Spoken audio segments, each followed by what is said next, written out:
മൂന്നാറിൽ കാട്ടാന ആക്രമണത്തിൽ യുവാവ് കൊല്ലപ്പെട്ടു. കന്നിമല എസ്റ്റേറ്റ് സ്വദേശി മണിയാണ് കൊല്ലപ്പെട്ടത്. ഓട്ടോറിക്ഷയിൽ സഞ്ചരിച്ചിരുന്നവർക്ക് നേരെയാണ് ആക്രമണമുണ്ടായത്. ആക്രമണത്തിൽ 2 പേർക്ക് പരിക്കേറ്റു. വിവരങ്ങളുമായി സുബിൻ തോമസ് ചേരുന്നു. സുബിൻ, എന്തൊക്കെയാണ് വിശദാംശങ്ങൾ? ഇന്ന് വൈകിട്ട് 9:30 കൂടിയാണ് ഇത്തരത്തിൽ ഈ ഒരു ദാരുണമായ സംഭവം ഉണ്ടാകുന്നത്. ഈ സ്കൂൾ ആനിവേഴ്സറിക്ക് ശേഷം സഞ്ചരിച്ചിരുന്ന ആളുകളുമായി എത്തിയിരുന്ന ഒരു ഓട്ടോ, ആ ഓട്ടോയ്ക്ക് നേരെയാണ് കാട്ടാനയുടെ ആക്രമണം ഉണ്ടായത്. ഇതര സംസ്ഥാനക്കാരായ ഒരു കുടുംബമാണ് ഓട്ടോയിൽ ഉണ്ടായിരുന്നത്. ഇവരുമായി കന്നിമല എസ്റ്റേറ്റിലേക്കാണ് ഈ മണി പോയിക്കൊണ്ടിരുന്നത്. മണി ഈ ഓട്ടോ ഡ്രൈവറാണ്. മണിയാണ് ഈ ഒരു കാട്ടാനയുടെ ആക്രമണത്തിൽ കൊല്ലപ്പെട്ടത്. ഈ പോകുന്ന വഴിക്ക് ആന റോഡിലുണ്ടായിരുന്നു. ഇത് ഇവർ മനസ്സിലാക്കാതെ മുമ്പോട്ട് പോകുമ്പോൾ ആന ഈ ഒരു ഓട്ടോയ്ക്ക് നേരെ പാഞ്ഞെടുക്കുകയായിരുന്നു. ഇവർക്ക് രക്ഷപ്പെടാൻ കഴിയാത്ത സാഹചര്യമുണ്ടായി. ഈ ഓട്ടോയുടെ അടിയിൽപ്പെട്ടാണ് മണി മരിക്കുന്നത്. ഈ തൊട്ടുപുറകെ തന്നെ ഒരു ജീപ്പ് ഉണ്ടായിരുന്നു. ഈ ജീപ്പ് ലൈറ്റ് അടിച്ചും അതുപോലെ തന്നെ ഓൺ അടിച്ചുമൊക്കെയാണ് ഈ ആനയെ പിന്തിരിപ്പിച്ചത്. ഇതിനുശേഷം ആന ഈ ഒരു തോട്ടത്തിനുള്ളിലേക്ക് പോകുന്ന സാഹചര്യമാണ് ഉണ്ടായത്. ഇതിനുശേഷമാണ് ഈ വാഹനത്തിൽ ഉണ്ടായിരുന്നവരെ, അതായത് ഈ ഓട്ടോറിക്ഷയിൽ ഉണ്ടായിരുന്നവരെ ഈ ജീപ്പിൽ കയറ്റി ആശുപത്രിയിലേക്ക് എത്തിച്ചത്. ആശുപത്രിയിൽ എത്തിക്കുന്ന വഴിക്കാണ്, കൊണ്ടുപോകുന്ന വഴിക്കാണ് മണി കൊല്ലപ്പെടുന്നത്. മണി ഓട്ടോയ്ക്ക് അടിയിൽ അകപ്പെട്ടു പോവുകയായിരുന്നു. ഇതിനുശേഷം ഈ ഓട്ടോ ആന പൂർണ്ണമായും അടിച്ച് തകർക്കുന്ന ഒരു സാഹചര്യമുണ്ടായി. ഈ കൂടെ ഉണ്ടായിരുന്ന ഇതര സംസ്ഥാനക്കാരായിട്ടുള്ള 2 പേർ, അതായത് എസക്കി അതുപോലെ തന്നെ ഭാര്യ റെജീന എന്നിവർക്കാണ് പരിക്കേറ്റിട്ടുള്ളത്. ഇവരുടെ ഒരു മകൾ ഉണ്ടായിരുന്നു ഇവരോടൊപ്പം. മകൾ പരിക്കേൽക്കാതെ രക്ഷപ്പെടുകയും ചെയ്തു. ഇവർക്ക് ഒപ്പമുണ്ടായിരുന്ന മറ്റു 2 ഇതര സംസ്ഥാന തൊഴിലാളികളും പരിക്കേൽക്കാതെ രക്ഷപ്പെട്ടു. കഴിഞ്ഞ ഏതാനും നാളുകളായി ഈ മേഖലയിൽ കാട്ടാനയുടെ സാന്നിധ്യം ഉണ്ട് എന്നുള്ളതാണ് എടുത്തു പറയേണ്ടതായിട്ടുള്ളത്. ഇന്ന് രാവിലെ തന്നെ ഈ മേഖലയോട് ചേർന്ന് തന്നെയാണ് നയമക്കാട് എസ്റ്റേറ്റ്, ആ എസ്റ്റേറ്റ് മേഖലയിൽ പടയപ്പ എത്തിയിരുന്നു. പടയപ്പ രാവിലെ മുതൽ തന്നെ ആ മേഖലയിൽ ഭീകരാന്തരീക്ഷം സൃഷ്ടിക്കുന്ന ഒരു സാഹചര്യം ഉണ്ടായി. രാവിലെ എത്തിയ ഒരു ലോറി തടഞ്ഞു നിർത്തിക്കൊണ്ട് ലോറിക്ക് നേരെ പാഞ്ഞെടുത്തു. അതിനുശേഷം ഉച്ചയ്ക്ക് ശേഷം വൈകുന്നേരത്തോടു കൂടി മറ്റു വാഹനങ്ങൾക്ക് നേരെയും ഈ പടയപ്പയുടെ ആക്രമണം ഉണ്ടായി. ഇപ്പോഴും ഈ ഒരു ഓട്ടോ ആക്രമിച്ച ആന ഏത് എന്നുള്ളതിൽ ഒരു സ്ഥിരീകരണം ഉണ്ടായിട്ടില്ല. ഈ എസ്റ്റേറ്റ് മേഖലയോട് ചേർന്ന് തന്നെ പടയപ്പ ഉണ്ടായിരുന്നു എന്നാണ് പറയപ്പെടുന്നത്. കൂടാതെ മറ്റൊരു കാട്ടാന കൂട്ടവും ഈ ഒരു മേഖല കേന്ദ്രീകരിച്ചുണ്ടായിരുന്നു എന്ന് അവിടെ നിന്നുള്ള ആളുകൾ പറയുന്നു. ഇതിൽ ഏത് ആനയാണ്, അല്ലെങ്കിൽ ഈ കാട്ടാനക്കൂട്ടത്തോടൊപ്പം ഉണ്ടായിരുന്ന ആനയാണോ അതോ പടയപ്പയാണോ ഈ ആക്രമണം നടത്തിയത് എന്നുള്ളതിൽ ഇപ്പോഴും ഒരു വ്യക്തത വന്നിട്ടില്ല. വനംവകുപ്പ് ഉദ്യോഗസ്ഥർ അതിൽ പരിശോധന നടത്തിക്കൊണ്ടിരിക്കുകയാണ്.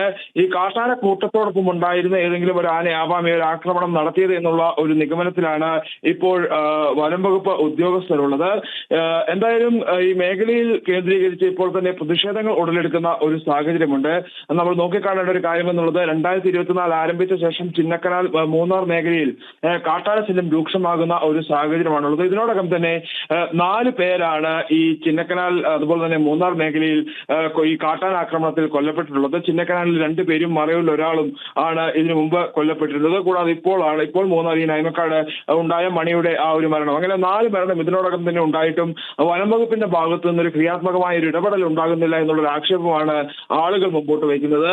ഈ വർഷം തുടങ്ങിയപ്പോൾ ആദ്യഘട്ടത്തിൽ ചിന്നക്കനാലിൽ ഈ ഒരു കാട്ടാനാക്രമണം ഉണ്ടായി ഈ ഒരാൾ കൊല്ലപ്പെടുന്ന സാഹചര്യം വന്നതോടുകൂടി തന്നെയാണ് ഈ പ്രതിഷേധങ്ങൾ ഉടലെടുക്കുന്ന ഒരു സാഹചര്യം അതായത് വനംവകുപ്പിന്റെ ഇടപെടൽ കാര്യക്ഷമമല്ല എന്നുള്ള ഒരു ആരോപണം അവർ മുമ്പോട്ട് വെച്ചിരുന്നു. അതിന്റെ ഒരു വ്യക്തമായ ഉദാഹരണം തന്നെ എന്ന് പറയേണ്ടിയിരിക്കുന്നു ഇന്ന് ഈ ഒരു മണിയുടെ മരണം എന്നും അതിൽ എടുത്തു പറയേണ്ട ഒരു കാര്യമാണ്. അല്ലെങ്കിൽ ഏറ്റവും അവസാനത്തെ ഉദാഹരണമാണ് വനംവകുപ്പിന്റെ വീഴ്ചയുടെ ഏറ്റവും അവസാനത്തെ ഇടുക്കി ജില്ലയിലെ ഉദാഹരണമായി മാറുകയാണ് മണി എന്നുള്ളത്. കൃത്യമായ ഒരു നിർദ്ദേശം നൽകാൻ, അല്ലെങ്കിൽ ഈ ഒരു കാട്ടാനക്കൂട്ടത്തെ കൃത്യമായി നിരീക്ഷിക്കാൻ ഉള്ള ഒരു സംവിധാനം, അല്ലെങ്കിൽ അത് നിരീക്ഷിക്കുന്നതിൽ വനംവകുപ്പ് പമ്പെ പരാജയപ്പെട്ടു പോകുന്ന ഒരു സാഹചര്യമാണ് ഇപ്പോൾ മൂന്നാർ മേഖലയിൽ അതുപോലെ തന്നെ ചിന്നക്കനാൽ മേഖലയിൽ ഉള്ളത് എന്ന് എടുത്തു പറയേണ്ടതായിട്ടുണ്ട്. ഇത്തരത്തിൽ ഈ കാട്ടാനക്കൂട്ടത്തിന്റെ സാന്നിധ്യം ദിവസങ്ങളോളമായി അവിടെ ഉണ്ട് എന്ന് ആളുകൾ പറയുമ്പോഴും വനംവകുപ്പ് കൃത്യമായ ഒരു നിരീക്ഷണം നടത്തിയിരുന്നുവെങ്കിൽ ഈ ആന എങ്ങോട്ടേക്ക് നീങ്ങുന്ന നടക്കുമുള്ള കാര്യങ്ങൾ നിരീക്ഷിച്ച് അതിന് വേണ്ട നിർദ്ദേശങ്ങൾ നൽകാൻ സാധിച്ചിരുന്നുവെങ്കിൽ ഇത്തരത്തിലുള്ള അപകടങ്ങൾ ഒഴിവാക്കാൻ കഴിയുമെന്നുള്ള ഒരു കാര്യമാണ് അവിടെ നിന്നുള്ള ആളുകൾ പറയുന്നത്. പക്ഷേ അത്തരത്തിലുള്ള ഒരു ഇടപെടൽ ഒന്നും തന്നെ